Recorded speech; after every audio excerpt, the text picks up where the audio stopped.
30వ అధ్యాయం 7వ వచనం. దేవా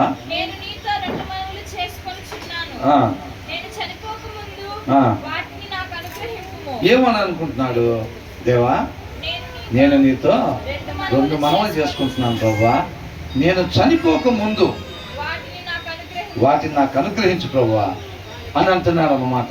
ఆయన లోపల ఉన్న ఆశ చూడండి ఒకసారి, ఆయన లోపల ఉన్న ఆశని చూడండి, ఆ దప్పికను చూడండి. అర్థమవుతుందండి? ఆ ఆశని, ఆ దప్పికని ఆయన ఆరాటం దేని గురించో చూడండి. పొయ్యే లోపలే బాబుకి బిల్డింగ్ కట్టించాలి, పొయ్యే లోపల అమ్మాయికి పెళ్లి చేసుకోవాలి, ఎట్లాగైనా సరే వాడికి అది ఇచ్చేయాలి, ఎట్లాగానో వాడికి కనీసం తర్వాత బతకడానికి ఇబ్బంది లేకుండా ఇంత సంపాదించాలి. దీని గురించి తాతాలు ఆడుతున్నాడా? తప్పని పడుతున్నాడా? ఇదేంటన్నాడు? నీతో 2 మనవులు చేసుకుంటున్నాను, నేను చనిపోక ముందు వాటిని నాకు అనుగ్రహించు. ఏంటంట? 2 వ్యర్థమైన వాటిని, అంటే remove fall from me falsehood, అసత్యాన్ని. ఏంటంట? అసత్యము, సత్యము కానిది, వాక్యము కానిది. అర్థమవుతుందండి? వాక్యానుసారము కానిది నా జీవితంలో ఏదైతే ఉందో ప్రభువా దాన్ని నా నుంచి తీసివేయి అంటున్నాడు. ఎందుకని?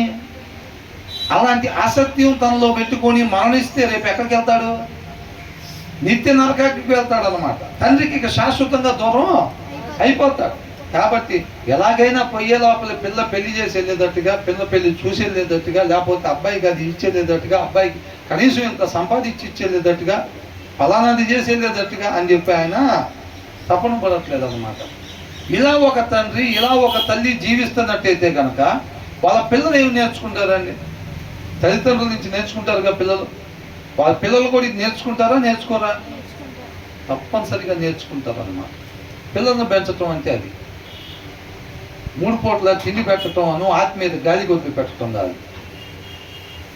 సొగానికి ఇంచుమించుగా వాక్యం చదివారమ్మా అని చెప్పే పరిస్థితి తల్లిదండ్రులకు లేదు. తిన్నావా? ఎక్కడున్నా సరే తిన్నావా? 2 రోజులు వెళ్తారైతే 2 రోజులకి బాక్సులో రెడీ చేసేస్తాం ఫుడ్. మరి ఆత్మీయ ఆహారం శరీరానికి తినడానికి నేర్పుతాం. అరే ఇట్లా కలుపుకోవాలి, ఇదిగో ఇట్లా అన్నం సపరేట్ చేసుకోవాలి, ఇది ఇట్లా చేసుకోవాలి, కూర ఇట్లా పెట్టుకోవాలి, ఇది ఇట్లా కలుపుకొని ఇట్లా తినాలరా.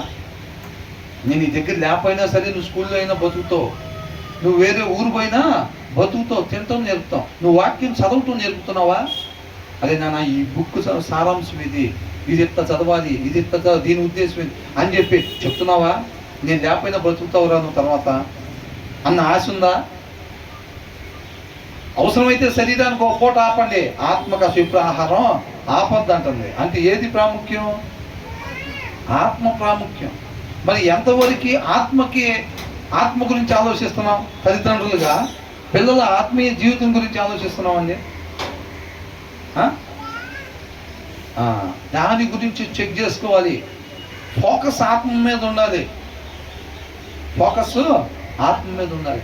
నిజంగా దేవుడి ప్రేమ అంటే ఆ పిల్లడు మోకరించి ప్రార్థించాల్సిన సమయంలో మోకరించడానికి తన శరీరం సహకరించాలంటే నువ్వు ఎంతవరకు పెట్టాలో అంతవరకే పెట్టాలి. అది నిజమైన ప్రేమ. అట్లా కాకుండా ఒరే వాడు ఇప్పుడు తిన్న తర్వాత బైబిల్ చదువుకోవాలి కదా అని తెలిసిన తినమ్మా, 5 దోశలు తిను, 5 ఇడ్లీలు తిను, బిర్యానీ 5 పీసులు వేసుకో, తినమ్మా తినం. వాడు ఇప్పుడు తర్వాత బైబిల్ చదవాలని తెలుసు, వాడు ప్రార్థన చేసుకోవాలని తెలుసు, ఆ దినం మొత్తం దేవుడి చిత్తం నెరవేర్చడానికి ఆ శరీరం సహకరించాలని తెలుసు. తినమ్మా తినమ్మా తినమ్మా అంటే వాడు తింటాడు. ఆ పాప తినిద్ది, తిని ఇక బైబిల్ చదవంటే ఇక నీలుగుతూ ఉంటారు. ఇంకా చదువుతాదే ఏంటంట? చదువుతాదే మమ్మీ.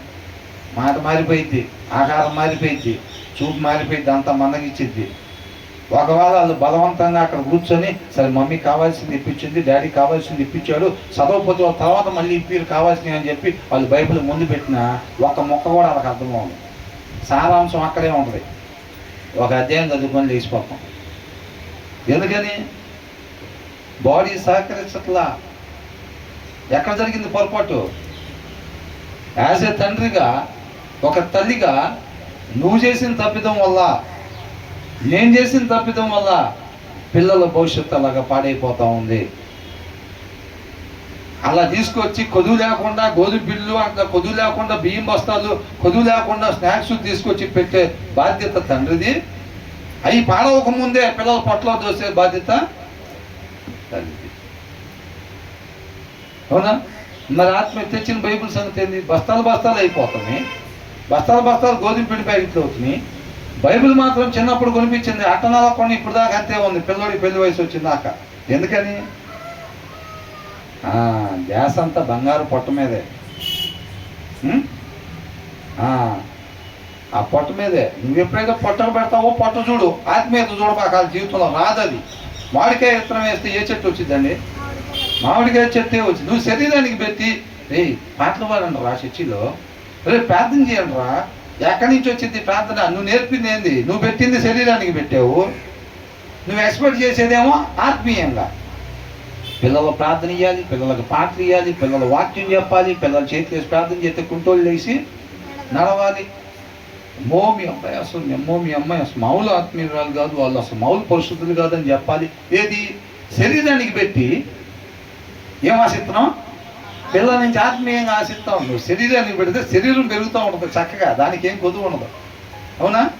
ఆత్మీయంగా మాత్రం వాళ్ళు అక్కడే హ్యాండిక్యాప్డ్ లాగా అక్కడే ఉంటారు. మరగుజ్జోళ్ళు ఉంటారు చూసారా? అవునా? అట్లా ఆత్మీయంగా వాళ్ళు అక్కడే ఉంటారు. ఎందుకురా అక్కడే ఉన్నావు అంటే నాకు ఆహారం లేదంటాడు. ఆహారం లేదంటాడు.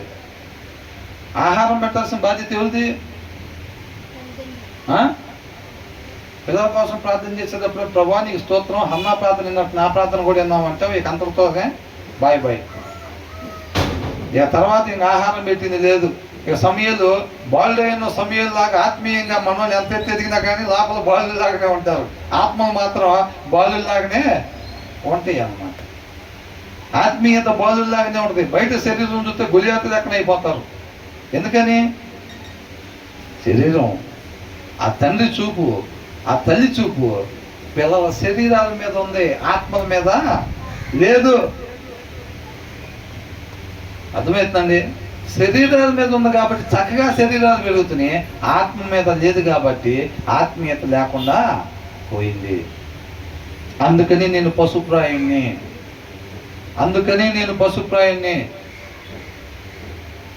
నా పిల్లలకి నేను ఆహారం పెట్టుకున్న దగ్గర ఆత్మీయత గురించి నేను చూడలా. ఆ జ్ఞానం నాకు లేకుండా పోయింది, ఆ వివేకం నాకు లేకుండా పోయింది. ఒక మనిషిగా పుట్టిన వాళ్ళకి ఆ జ్ఞానం, ఆ వివేకం ఉండాలి. అవునండి? పిల్లలకి వచ్చేసరికి పెళ్లి చేసేయటం కాదు, దానికి సంబంధించిన అవగాహన, ఒక కుటుంబం, ఒక వివాహం, ఒక భార్య, ఒక భర్త, వాటికి సంబంధించిన అవగాహన పిల్లలకు నేర్పాలి. వాటిని 3 పూట్ల పెట్టి దోశలు వేయటం నేర్పి వదిలిపెట్టాము అనుకోండి, అవతల ఇంటికి మొత్తం నలబెడతారు. వాళ్ళు కాళ్ళే రాగబడతా ఆ ఇల్లు కూడా మొత్తం నలబెడతారు. దోశలు వేయటం వస్తే సరిపోయింది. జీవితంలో మనిషి రొట్టె వల్ల కాదు, మొత్తం మాట్లాడి తగలబెట్టేసిన తర్వాత వద్దంటున్నారు, వెళ్ళిపోమంటున్నారు. మమ్మీ అంటే నువ్వు అట్టెందుకు మాట్లాడావే అంటే ఎప్పుడు నేర్పాలి? అది మొత్తం సుట్కేసి తీసుకొచ్చి బయట పెట్టిన తర్వాత. నీకాడ 20 సంవత్సరాలు 23 సంవత్సరాలు ఉన్నప్పుడు నువ్వు నేర్పకుండా ఆ మొత్తం కాగడా తీసుకునేది మొత్తం నలబెట్టి వచ్చిన తర్వాత, అవునండి, నువ్వు అట్ట మాట్లాడకూడదు ఇట్ట మాట్లాడకూడదు అని అంటే వాళ్ళు డిసైడ్ అయిపోయారు ఇక అమ్మాయి వద్దని. ఇంకేం చేస్తాం ఇప్పుడు? అవునా? అది కాబట్టి పిల్లలకి ఏం కావాలి? అవి పెట్టద్దని చెప్పట్లేదండి. వాళ్ళకి సేమ్ పెట్టబాకండి, బిస్కెట్లు పెట్టద్దు, భోజనాలు పెట్టద్దని చెప్పట్లేదండి.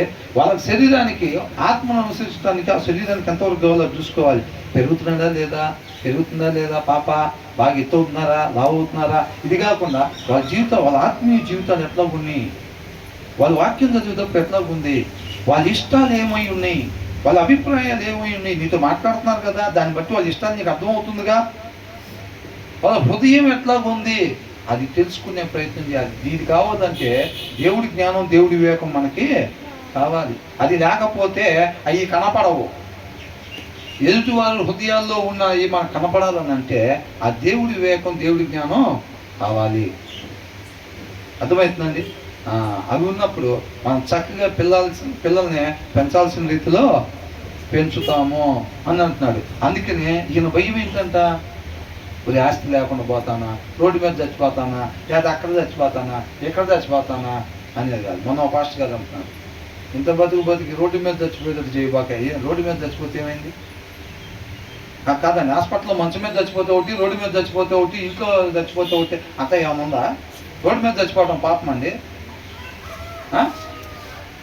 ఒకవేళ ఇప్పుడు ఒక్కొక్క మనిషి ఒక్కొక్కలాగా చనిపోతూ ఉంటాడు, అవునా? ఆయన ఏదైతే ఉద్దేశం చేసుకున్నాడో దాని ప్రకారం ఒక్కొక్క మనిషిని దేవుడు తీసుకుంటాడు. పాపం చేయటం తప్పు, అవును కదా? పాపం చేయటం తప్పు అన్నమాట. అది కాబట్టి ఈయన ఉద్దేశం ఏమైంది, ఈయన తాపత్రయం ఏమైందంట, అసత్యాన్ని నా జీవితంలో నుంచి తీసివేయి, అబద్ధపు జీవితాన్ని. అర్థమవుతుందండి?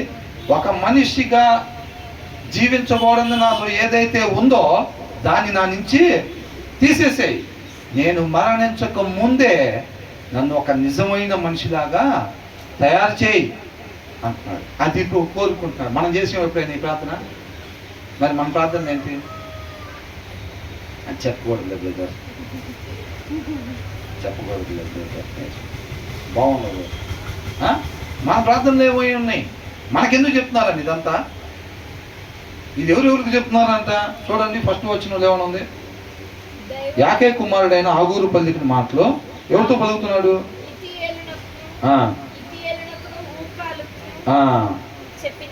వాళ్ళతో చెప్తున్న మాట. మరి మనకెందుకు చెప్పారు ఇది? మనం కూడా అలాగా ఉండాలని ఆయన ఇష్టపడుతున్నాడు. ఎవరు ఆయన? మనం ఎవరినైతే గుండెల మీద దాన్నేమో ఆయన ప్రేమించి మనల్ని సృష్టిస్తే, మనం ఎవరినైతే గుండెల మీద దాన్నేమో ఆయన. మరి అలాంటి ప్రేమలోకి మారేమో మనం? రోజు రమ్మంటే వస్తాం చర్చికి, ఒక్క మాట అంటే జీవితంలో ఆమెతో మాట్లాడడం ఇంకా. మరి అదేనా దేవుడి ప్రేమ అంటే? ఆయన ప్రేమ ఎట్లా ఉంది? ఆయన ప్రేమ ఎట్లా ఉందండి? తల్లిదండ్రులు అసలు నేను ఒక తండ్రిగా నేను ఎలా ఉండాలి నా కుటుంబంలో అని అంటే, మనం శ్రద్ధ పెట్టి వాక్యం చదివితే ఆయనలో కనపడింది. ఒక తల్లిగా కూడా నా కుటుంబంలో నేను ఒక తల్లిగా ఎలా ఉండాలి నిజంగా తల్లిగా అంటే, శ్రద్ధ పెట్టి వాక్యం చదివితే ఆయనలో కనపడింది. నువ్వు ఒక నిజమైన తల్లిగా నువ్వు ఉండొచ్చు, ఒక నిజమైన తండ్రిగా నువ్వు ఉండొచ్చు. నువ్వు శ్రద్ధ పెట్టి వాక్యం చదవకపోతే ఏంటంట? మొన్న అనుకున్నాం, వాక్యానుసారంగా చక్కగా జీవిస్తే ఏసైలాగా, ఏసమ్మలాగా, అదే ఏసఐ మొగడుగా జన్మించాడు కాబట్టి ఏసయ్య. ఒకవేళ ఆడవాళ్ళకి రావాల్సి వస్తే ఏంటి? ఏసమ్మ. అట్లాగా అనుకున్నా. ఇప్పుడు అట్లా కాకుండా ఇట్లా జీవిస్తున్నాం అనుకోండి, ఆపోజిట్ ఎవరు? సైతాన్ ఉన్నారు కదా, అవునా? ఆడవాళ్ళు అయితే అట్లాగా, మగవాళ్ళు అయితే ఇట్లాగా మనం అనుకోవాలన్నమాట. అది అంటున్నాడు. కాబట్టి అసత్యాన్ని నాలో నుంచి తీసివేయి. దావీదు కూడా ఏమన్నాడు? నాలో నీకు ఆయాస్కరమైంది ఏదైతే ఉందో దాన్ని తీసివేయి. నాకు ఆయాస్కరమైంది కాదు, నేను బాగా పరిగెత్తడానికి, తినడానికి, ఉండటానికి కాదు, నీకు ఆయాస్కరమైంది, నీకు నచ్చింది. హృదయాన్ని పరిశోధించగలిగిన వాడివి కదా. ప్రభా, నాలో ఉండకూడదు ఏదైతే ఉందో, ఒక మనిషిగా జీవించడానికి నాలో ఉండకూడదు ఏదైతే ఉందో దాన్ని తీసివేయి అంటున్నాడు. వాళ్ళ చూపులు చూడండి ఎలా ఉన్నాయో, వాళ్ళ ప్రార్థనలు చూడండి ఎలా ఉన్నాయో, వాళ్ళ ఆశలు చూడండి ఎలా ఉన్నాయో, దేని మీద ఉన్నాయో. వాళ్ళు ఒకే ఒక్క జీవితాన్ని ఎంత అద్భుతంగా వాళ్ళు ఉపయోగించుకుంటున్నారో చూడండి. మనకు కూడా అదే జీవితాలు ఇస్తే మనం ఏం చేస్తున్నాం? ఒకసారి ఆలోచన చేసుకోవాలి. ప్రార్థన అనేది ఒక అద్భుతమైన అవకాశం. అర్థమవుతుందండి? అలాంటి దాన్ని వాళ్ళు ఎలాగ సద్వినియోగం చేసుకున్నారో మనం ఎలా చేస్తున్నామో ఒకసారి మనం చెక్ చేసుకోవాలన్నమాట. అందుకని ఏమంటున్నారు?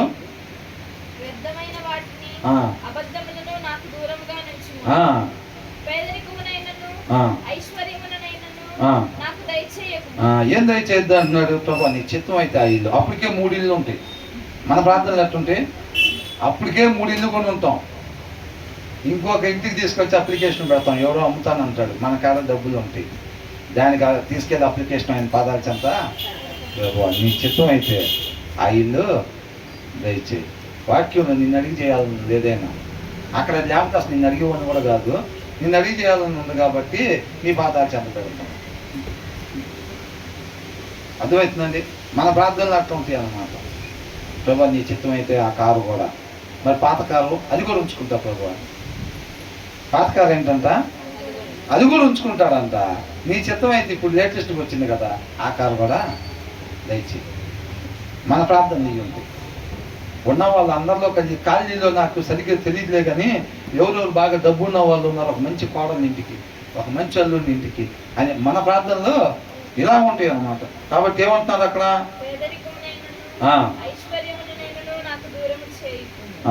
దూరము.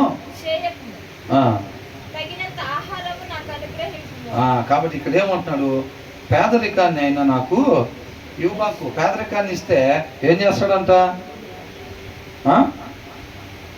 పేదరికాన్ని ఇస్తే ఏం చేస్తాడంట, దేవుణ్ణి దూషిస్తాడు. అంటే అది మనిషి చేయకూడదు అనమాట పని. అర్థమవుతుందండి.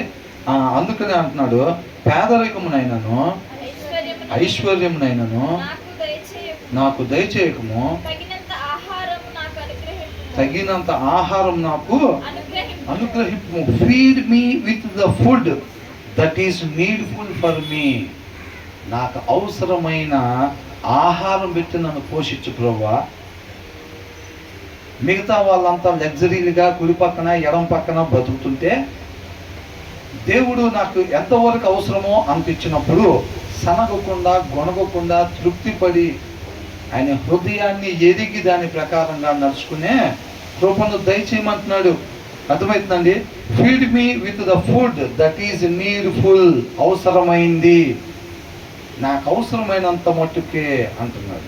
పక్కనోడు కడితే కట్టిన 6 బిల్డింగ్లు, ఏదో కొంటే కొన్ని 6 కార్లు, ఏదైనా ఉండనిగా వాళ్ళ మధ్యలో వీళ్ళు చేస్తున్న ప్రార్థనలు అండి. వీళ్ళు అంత పరిశుద్ధులే ఉండే లోకంలో ఆ కాలనీల్లో ఉన్న వాళ్ళు కాదండి. వీళ్ళు పక్కన వాళ్ళు కూడా అందరూ మన ఇళ్ళ పక్కన ఎట్టుంటారో అట్లాంటి వాళ్ళు ఉంటారు. వాళ్ళ మధ్యలో వీళ్ళు ఎలా జీవించారో చూడండి. అట్లా యేసయ్య ఎక్కడ జీవించాడు పరిశుద్ధుడిగా? పరలోకంలోనా? ఈ లోకంలో పరిశుద్ధుడిగా జీవించాడు. ఆయన పక్కనంతా డబ్బులు సంపాదించుకోవటం, వాళ్ళ శరీరాల ఆశలు నెరవేర్చుకుంటూ బతుకుతూ ఉన్నారు. వాళ్ళ మధ్యలో పరిశుద్ధుడిగా జీవించాడు. నేను పరిశుద్ధుని కాబట్టి మీరు కూడా పరిశుద్ధులుగా జీవించమన్నా. కాబట్టి ఈ లోకంలో మనం పరిశుద్ధంగా జీవించాలని అంటే దేవుడు లేకుండా మన వల్ల ఆ పని అవ్వదు. కాబట్టి ఆ వాక్యమై ఉన్న దేవుడిని, ఆ వాక్య సారాంశాన్ని మన హృదయంలో కలిగి ఉన్నట్టయితే గనక మనం కూడా పరిశుద్ధులుగా జీవిస్తాము. కాబట్టి ఇక్కడ అంటున్నాడు, remove far from me falsehood and lying అని అంటున్నాడు. నాకు పేదరికమునైనను give me neither poverty nor riches అని అంటున్నాడు.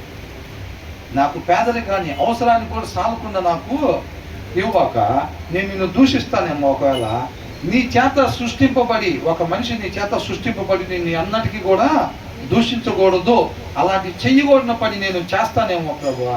కాబట్టి దయచేసి, అవునా కదా, ఆయన అవసరానికి ఇస్తాడు, కంపల్సరీగా ఇస్తాడు. అయినా సరే మనం మొదలు పెట్టుకోవాల్సిన బాధ్యత మనకి ఉన్నది. సాఫ్ట్వేర్ ఉద్యోగం ఇచ్చిన ఆయన కంప్యూటర్ ఇవ్వకుండా ఉంటాడా? ఇవాళ నుంచి నీకు సాఫ్ట్వేర్ జాబ్ ఇస్తున్నాం అని చెప్పి ఆయన కంప్యూటర్ ఇవ్వకపోతే ఏం చేస్తాడు ఆయన? అవునా కదా. మరి మనం సృష్టించి మనకి ఆహారం ఇవ్వకుండా ఉంటాడా? కాబట్టి నువ్వు దాని గురించి తాపత్రయపడబాక.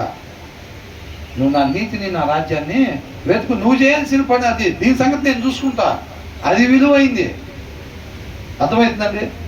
నీకు ఆ పదవి ఇచ్చి నేను ఫుడ్ పెట్టుకోండి ఏమి ఉండను. కాబట్టి అయినా సరే మనం ప్రార్థన చేయాలి కదా. కాబట్టి నాకు అలాంటి పేదరికాన్ని నేను ఇవ్వక, అట్ ద సేమ్ టైం ఏంటి, ఇదైతే చేస్తాం మనం ప్రభు, పేదరికం ఇవ్వద్దని ప్రార్థన చేయమంటున్నాడు. నేను కూడా ఆగురు చేసినట్టు చేస్తా అని అంటాం. తర్వాత ఏమి ఇవ్వద్దు అంటున్నాడు? ఐశ్వర్యం. ఇది మనకు కష్టం. కటిక్కని తరాస్తంటారా? కటిక్కని ఆమెను అంటారా? లేకపోతే ఏమన్నా అంటారేమో ఎవరన్నా. పలికితే జరిగింది అనుకో, నాలుకలో ఏదో ఉండిద్ది, బలం ఉండిద్ది. నువ్వు నాలుగుతో ఏదంటే అది జరిగిద్ది అని కొంతమంది చెప్తూ ఉంటారు. అవునా? నాలుగుతో ఏదంటే అది. చాలాసార్లు మోసే కర్ర తీసుకెళ్ళి నేలలో పెట్టి ఉంటాడుగా, గొర్రెలు కాసేటప్పుడు అన్ని చోట్ల రక్తం మారిందా?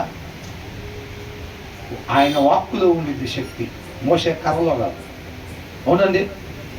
కాబట్టి మన నాలికలో అని అంటే ఆయన నడిపించకపోతే మన నాలిక ఇదేమీ అయ్యేది కాదనమాట. కాబట్టి ఇక్కడ ఏమంటున్నాడు, ఐశ్వర్యం నిన్ను మర్చిపోయి. సొదొమ గొమొర్రాకి ఎందుకంట నాశనం వచ్చింది? సొదొమ గొమొర్రాకి వాళ్ళకి కలిగి ఉన్న సమృద్ధిని బట్టి వాళ్ళు దేవుని విడిచిపెట్టారంటారు. అర్థమవుతుందండి. వాళ్ళకి కలిగి ఉన్న సమృద్ధిని బట్టి దేవుణ్ణి విడిచిపెట్టేసేవారు. అందుకనే వాళ్ళకి మీద నాశనం వచ్చిందమ్మా. కాబట్టి ఏమని అంటున్నాడు, నాకు అవసరం లేని ఐశ్వర్యత కూడా నాకు ఇవ్వద్దు ప్రభువా అన్నట్టు. ఆ ప్రార్థన ఎప్పుడైనా చేసామా మనం? చేసామా? మరి ఇక మీద చేద్దామా? చేద్దాం వద్దా? ప్రతి మనిషి కూడా ఒక మనిషిగా జీవించాలి, నిజమైన మనిషిగా జీవించాలంటే చేయాల్సిన ప్రార్థన. అర్థమైందండి? డ్యూటీకి వెళ్ళేటప్పుడు ప్రభువా ప్రమోషన్స్, ప్రభువా పైసలు గట్టిగా, ప్రభువా ఓటీలు చేసుకోవడానికి అవకాశం కల్పించు. ఇవి కాకుండా నా అవసరతకి మించిన ఐశ్వర్యం నాకు ఇవ్వద్దు ప్రభువా. ఆ ప్రార్థన మనం చెయ్యాలి కంపల్సరీగా. ఎంత కుదిరితే అంత సంపాదించుకొని దేవుడు ఆశీర్వదించాడండి మమ్మల్ని. ఏంటంట? ఎలా చెప్తున్నావు నువ్వు? ఒకప్పుడు ఏం లేదు, 15 కోట్లు ఉన్నాయి నా దగ్గర, అది ఆశీర్వాదం అని మనం మోసం చేసుకుంటే నష్టపోయినట్టు. మన చుట్టూ ఎంతమంది ఉంటే 15 కోట్లు నీ కాడ ఎట్ట పోగైని? వాక్యాన్ని పక్కన పెడితే పోగవుతాయి. పోగవా? వాక్యం చదవకపోతే ఏముంది? ఇంకా చెయ్యి అవతలోడు గీయటానికి పోదు, ఇంకా మొత్తం దాయటానికి బీరువాలోకే పోతూ ఉంటాయి. అర్థమవుతుందండి? కాబట్టి మనం చక్కగా శ్రద్ధపెట్టి వాక్యం చదివే వారంగా ఉండాలి. తర్వాత ఏమంటున్నారు?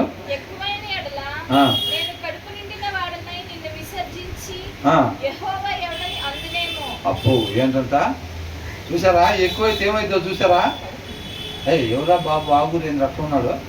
దేవుడు అంత మాట అంటాడా? అవసరానికి మించి ఉంటే నువ్వు అంటావు, నేను అంటా. మన దగ్గర అవసరానికి మించి పెట్టామని చూసారా? అది అనిపించింది మన చేత, మనకు కూడా తెలీదు. అర్థమైందండి? మనకు కూడా తెలీదు. అట్లాంటి మాటలు వస్తాయి అన్నమాట. కాబట్టి ఏమంటున్నారు? ఎక్కువైనా కదా. అసలు ఈ మాట ఒక అద్భుతమైన మాట. 8వ వచనం దాటి ముందుకి పోవాలంటే మళ్ళీ ఒకసారి దాన్ని చూడాల్సింది. Feed me with the food that is needful for me. నాకు ఏదైతే అవసరమో ఆ ఆహారంతో నన్ను పోషించు. పోషిస్తున్నాడా లేదా? ఏ ఆహారం? డిమార్ట్ ఆహారమా? డిమార్ట్ ఆహారం కాదు. ఇప్పుడు పెడుతున్నారు చూసారా గోరుముద్దలో జాయిసి, ఇప్పుడు పెడుతున్నారు చూసారా చిన్నపిల్లలకు పెట్టినట్టుగా శుభ్రంగా అన్నీ కలిపి పెడతా ఉంటారు కదా, వాళ్ళ వెనకాల తిరుక్కుంటా. అట్లాగా మనకి ప్రతి మంగళవారం, శుక్రవారం, ఆదివారం, లేకపోతే మిగతా టైంలో గృహకూడికలప్పుడు, లేకపోతే ఇట్లాంటి టైంలో ఇంటి దగ్గర బైబుల్ తీసినప్పుడు ఆయన పెట్టే ఆహారం అది మనల్ని బ్రతికిచ్చిద్ది. నువ్వు ఎంతన పెట్టు శరీరం ఏదో ఒక రోజున మొగవాల్సిందే దాని జీవితం. కానీ ఆత్మకి ఉందా? ఆత్మకు లేదంట. కాబట్టి దాని మీద మన గురి ఉండాలి. దేవుడు ఆత్మని చూస్తూ ఉంటాడు, ఆత్మీయ సంబంధించింది చూస్తూ ఉంటాడు అనమాట. దానికి కావాల్సిన దాని గురించి అడుగుతున్నాడు ఇక్కడ. దాని లోపల తాపత్రయం అదనమాట. నాకు కావాల్సింది ఫుడ్ పెట్టి నాకు పోషించండి అంటే ఈ గోధుమ పిండిలు, బియ్యాలు, కూరగాయలు, జొన్నలు, రాగులు ఈ కాదు ఆయన అడుగుతుంది. నా టైం టు టైం అంతా రాగులు కానీ జొన్నలు కానీ అయ్యి అందించు ప్రభా అని అంటలేదు ఆయన. అర్థమవుతుందండి? ఆయన ఆత్మీయ ఆహారము, వాక్యము.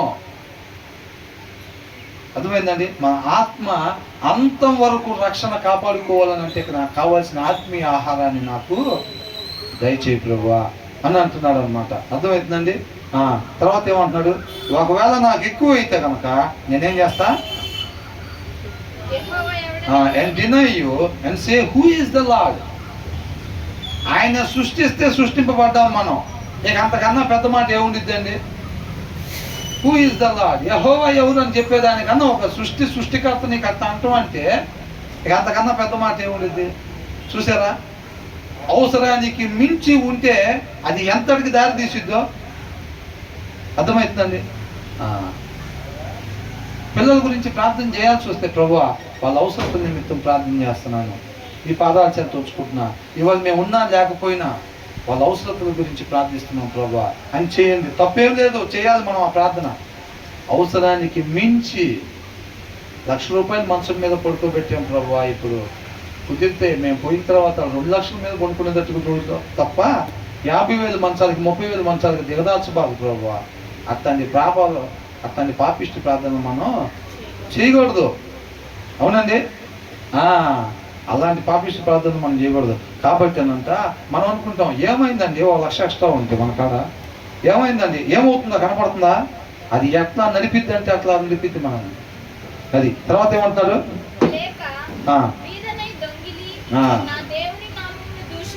తినడానికి లేదనుకోండి, మరి ఏం చేస్తాం? అసలు లేదండి, పనికి పోదామని చూస్తున్నాం, ఎవరు పనికి తీసుకోవట్లేదు, మన దగ్గర తినడానికి లేదు, మరి ఏం చేస్తాం? మరి శరీరం అయితే మరి కోరుకునేదిగా తిండి, మరి ఏం చేస్తాం? ఏం చేస్తారండి? దొంగతనానికి చేసి ఒకవేళ నీ నామాన్ని అవమానపరుస్తానేమో, profane the name of my God అని ఉంది. అర్థమవుతుందండి? I be poor and steal and profane the name of my God అని రాస్తుంది. నీ నామానికి అవమానాన్ని తీసుకొస్తానేమో, నీ మనిషిగా, నీ చేత సృష్టింపబడ్డ వాడిగా నేను పోయి దొంగతనం చేస్తే, దావీదు దొంగతనం చేస్తే ఎవరు అనుకున్నారు? అన్య జనుల మధ్యలో నా నామాన్ని నువ్వు చులకనగా చేసావు. నువ్వు నా మనిషి అని తెలిసిన తర్వాత నువ్వు ఎప్పుడైతే తప్పు చేసావో వాళ్ళందరూ నన్ను తప్పు పట్టారు. అవునా? కాబట్టి ఇక్కడ ఏమంటున్నాడు? నేను కానీ ఒకవేళ పేదరికంలో ఉండి దొంగతనం చేస్తే తిండికి కూడా ఇవ్వలేకపోయారు అనే రకంగా ఇప్పుడు ఆయన్ని అవమానపరిచిన మనం అవుతాం అన్నమాట. కాబట్టి ప్రభువా, నాకు అలాగా తక్కువగా కానీ అట్ ద సేమ్ టైం ఎక్కువగా కానీ ఉండకుండా చేయమని అంటున్నాడు. అంటే ఈయన ప్రార్థన ఏమంటున్నాడు? 8వ వచనం ఒక అద్భుతమైంది. ఏమన్నారు? అసత్యమైన దాన్ని నా జీవితంలో నుంచి తీసివేయి. నేను సత్యముగా ఒక మనిషిగా, ఒక నిజమైన మనిషిగా నేను జీవించేటట్టుగా నేను చావుక మునిపే నన్ను తయారు చేయి ప్రభువా అని ఆయన జీవితం మీద అధికారం దేవుడికి అప్పగిస్తాను. అది విలువైందిగా ఎంచుకున్నాడు అన్నమాట ఆయన. నా జీవితం మొత్తంలో విలువైంది అది ఆత్మీయత అనేది ఎంచుకున్నాడు. కాబట్టి అది నేను చనిపోక ముందు అన్నాడంటే అన్నిటికన్నా విలువైంది అనే కదా పెట్టేది. అవునా? దాన్ని దేవుడి పాదాల చెంత పెడుతున్నాడు. మరి నీ ఉద్దేశం నా ఉద్దేశం ఏమై ఉంది అని అడుగుతున్నాడు అనమాట. అర్థమవుతుందండి? కాబట్టి మనం కూడా మన జీవితంలో ఒక పశుప్రాయుల్లాగా జీవిస్తున్నామా? పశుప్రాయుల్లాగా అంటే తోకలు కొమ్ములు ఏమి ఉండవండి. హృదయంలో వాక్యం సారాంశం ఉండదు అంతే. దేవుడితో సంబంధం లేకుండా వాక్యం చదవాలనే శ్రద్ధ. అర్థమవుతుందండి? నేను చదివి దాని సారాంశం ప్రకారంగా నేను జీవించాలి. నేను చదివి దాని సారాంశం ప్రకారంగా నేను జీవించాలి. పెట్రోల్ కొట్టించుకోవాలి డీజిల్, ఆ డీజిల్ కారు డీజిల్ ద్వారా నడవాలి. పెట్రోల్ కొట్టించుకోవాలి, ఆ పెట్రోల్ కారు పెట్రోల్ ద్వారా నడవాలి. ఈ మనిషి ఎలా నడవాలంట? వాక్యాన్ని శ్రద్ధ పెట్టి చదవాలి, ఆ సారాంశం ప్రకారంగా నడవాలి. వాక్యం శ్రద్ధ పెట్టి చదవాలి, ఆ సారాంశం ప్రకారంగా మనం నడవాలి. అది మనిషి జీవిత విధానం. అప్పుడు మనిషిగా దేవుడి జ్ఞానం, దేవుడి వివేకం కలిగి జీవిస్తాడు అని అంటున్నాడు. అలా చదవని పోపు గారైనా, రెవరెండ్ గారైనా, లేకపోతే ఎట్లాంటి వాళ్ళైనా అది లేకపోతే ఎవరైనా ఒకటే. దావీదు ఎవరైనా చిన్నోడా? గొప్ప దైవజనుడు. ఆమెను పిలిస్తే అయ్యగారు పిలిచారనుకుని వచ్చి ఉంటుందామా కదా? అలాంటి స్థాయిలో ఉన్నాయన చూడండి ఎట్లా ఉన్నాడు. వాక్య సారాంశం లేకపోతే సౌలుని దేవుడే ఎన్నుకున్నాడు. అవునా? వాక్య సారాంశం దేని లేకపోతే సౌలైనా, దావీదైనా, మనమైనా, ఎవరైనా ఒకటే. పశుప్రాయులుగా మనం మీరు చూడండి. కావాలంటే దేవుడు తోడుగా లేనప్పుడు దావీదు చేస్తున్న పనులు చూస్తే అట్టట్టే చేశాడు రా పశువులాగా అనిపిదా? అవునా కదా? వేరే వాళ్ళ భార్యను తీసుకొచ్చి అట్లా చేసేటప్పుడు ఎంతమంది వెనక దేవుడు ఇస్తే నువ్వు చాలనుకుంటే నేను ఇంకా నీకు ఇచ్చిండేవాడిని అడిగితే, అలా కాదని ఒకే ఒక్క భార్య చక్కగా చూసుకుంటుంటే నువ్వు ఆమెను తీసుకొచ్చి ఇట్లా చేసావు అని అన్నాడు. అది ఎవరికి చెప్పినా కానీ అదే మాట తీసుకొచ్చి ఈయనకే చెప్తా ఏమన్నాడు? సింహాసనం మీద నుంచి లేచి ఎవడాడు అట్లా చేసింది ఖచ్చితంగా మరణానికి గురి కావాల్సిందే అన్నాడు. నాతాను ప్రవక్త చెప్పినాడు. ఆయన ఎవరో కాదు నువ్వే అన్నారు కదా. మరి చూడండి, మళ్ళీ వాళ్ళ ఆయన తీసుకుని వచ్చి చంపించేసి ముందు లైన్లో తప్పేమో చేశాడా? ఊరిగా తప్పు చేశాడా? మరి తప్పు ఒక న్యాయంగా ఉన్నవాడిని తీసుకుని వచ్చి అట్లా అన్యాయంగా చంపించేసాయి అని అంటే ఏందో అది పశువులాగా అట్ట ప్రవర్తిస్తావు అంటారా లేదా? మళ్ళీ ఏం చేశాడు? ఆయన కుమారుడు అని చెప్పుకోవడానికి మళ్ళీ తీసుకొచ్చి సేఫ్గా తీసుకొచ్చి పెళ్లి చేసుకొని ఈయన దగ్గర తీసుకొచ్చేసుకొని అప్పుడు ఆమె ప్రెగ్నెన్సీ అని అందరికి తెలియపరిచారు. అది అంతకు ముందే జరిగిపోయింది కార్యక్రమం అదంతా. కానీ జనానికి తెలియకుండా మేనేజ్ చేశారు. అప్పుడు ఇదంతా చూస్తుంటే ఎట్లుంది? ఒక యథార్థమైన మనిషిలాగా ఉందా, లేకపోతే పశువుల తత్వంగా ఉండేటట్టుకుందా? అవునా? ఉదయం వాక్య సారాంశం లేకపోతే అదనమాట, అది ఆగురు అంటున్నాడు. మనకెందుకు చెప్తారని, నువ్వు నేను ఎలాగున్నావు నువ్వు బైబిల్ పట్టుకుని వస్తున్నావు బాగానే ఉంది, చర్చికి వచ్చిన తర్వాత ముసుకెత్తున్నావు బాగానే ఉంది, వచ్చేటప్పుడు తెలసొక్క వేసుకుని వస్తున్నావు బాగానే ఉంది, లోపల ఎలాగుంది నేను దాన్ని చూస్తా, నేను ఆ హృదయాన్ని చూస్తా, నేను అంతరంగం చూస్తాను అంటున్నాడు. మొన్న దావీదు సెలెక్ట్ చేసేటప్పుడు కూడా ఏమన్నాడు, పైరప్పాన్ని లక్ష్య పెట్టబాకు సమయం అంటున్నాడా లేదా? అది కాబట్టి దేవుడు మన అంతరంగాన్ని చూస్తాడు. అంతరంగంలో మనం పశుప్రాయంలా ఉన్నామా లేకపోతే యథార్థమైన మనిషిలా ఉన్నామా? ఎందుకంటే ఒక మనిషిని నడిపేది హృదయమే. ఆ హృదయం కరెక్ట్గా ఉంటే ఆ మనిషి రైట్ వేలో వెళ్ళిపోతూ ఉంటాడు. అర్థమైంది? కాబట్టి ఆ దేవుడి జ్ఞానం దేవుడి వివేకం లేకపోతే ఆ మనిషి ఎవరైనప్పటికీ కూడా పశుప్రాయులుగా జీవిస్తున్నట్టే ఈ లోకంలో అని అంటున్నారు అన్నమాట. కాబట్టి మనం నామకార్థ క్రైస్తవులుగా కాకుండా ఊరికనే ఒక అధ్యాయం, రోజుకు ఒక అధ్యాయం. ఇప్పుడు కూడా ఏంటంట, ఇన్ని వేల సంవత్సరాలు అవుతున్నా కానీ ఇప్పుడు కూడా రోజుకు ఒక అధ్యాయం. ఏమైంది? అది కూడా చదవకపోతే అంతకాడికి ఏం సారాంశం దాంట్లోంచి గ్రహిస్తాం? పోనీ అంత డెప్త్ చదువుతుంటే పర్వాలేదండి, అర్థం చదువుతాను నేను అంటలేదు. కాకపోతే ఇష్టపడి దాని సారాంశం కొరకు మనం కష్టపడే వారంగా ఉండాలన్నమాట. అది అంత ఊరికి పైపైన కాకుండా శ్రద్ధ పెట్టి మనం చదివి ఆ వాక్య సారాంశం ప్రకారంగా మనం జీవించాలి. మన జీవితంలో పిల్లలు దాన్ని చూడాలి, తర్వాత వాళ్ళు కూడా దాన్ని అనుసరించి వెళ్ళాలి. అదే మన పిల్లలకి ఇచ్చే మన ఆస్తి అన్నమాట. దేవుడికి మహిమ కలుగుతుంది.